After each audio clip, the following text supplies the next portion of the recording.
അച്ഛനോടും അമ്മയോടൊന്നും സ്നേഹമില്ലേ? സ്നേഹമില്ലെന്ന് വെച്ച് കഴിഞ്ഞാൽ ഇപ്പം നമ്മളിപ്പോൾ നമ്മളെ തന്നെ ആൾക്കാർ മറ്റേ ചേട്ടൻ പറഞ്ഞ പരിഹാസപാത്രമായിട്ട് കാണുന്നു പറഞ്ഞല്ലോ. അപ്പോൾ അതുകൊണ്ട് തന്നെ ഒന്നിനോടും നമുക്ക് വലുതായിട്ടുള്ള സ്നേഹമൊന്നും ഇല്ല. ഒരു റെസ്പെക്റ്റ് ഉണ്ട്, അച്ഛനമ്മയുടെ റെസ്പെക്റ്റ് ഉണ്ടെന്ന് പറയാം.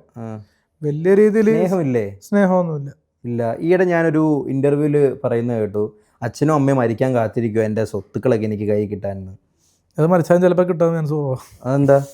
അല്ലെങ്കിൽ സ്വന്തം ഉണ്ടാക്കിയ തന്തയും തള്ളയും മരിക്കണം എന്ന് ആഗ്രഹിക്കുന്ന ആളാണോ? അല്ല, അത് ഭൂരിഭാഗം ജോസ് പെരേര ആൾക്കാരൊരു സമയത്ത് മറ്റേ ഓരോരുത്തരെ ഇറക്കി വിടുന്ന സിറ്റുവേഷനൊക്കെ. താങ്കളോട് അങ്ങനെ ഞാൻ ചോദിക്കാൻ കാരണം തന്നെ താങ്കൾ പറയുന്ന അത്രയും മോശം സ്റ്റേറ്റ്മെൻ്റ് ആണ്. താങ്കൾക്ക് ആരും അത് പറഞ്ഞു തരുന്നില്ലേ? എന്തൊരു മോശം വർത്തമാനമാണ് താങ്കൾ പറയുന്നത്. താങ്കൾക്ക് ജന്മം നൽകിയവരാണ്, താങ്കളുടെ പിതാവും മാതാവുമാണ്. അവർ രണ്ടുപേരില്ലേ, താങ്കളില്ല. ഇതാണ് താങ്കളുടെ പ്രശ്നം. താങ്കൾ എന്തുകൊണ്ട് അങ്ങനെ ഒരു സ്റ്റേറ്റ്മെൻറ്റ് നടത്തി? അത് മോശമാണെന്ന് പറഞ്ഞു തരാൻ പോലും വിഷ്ണു കൊച്ചിക്കാരനെ പോലുള്ളവരൊന്നും ഇല്ലേ?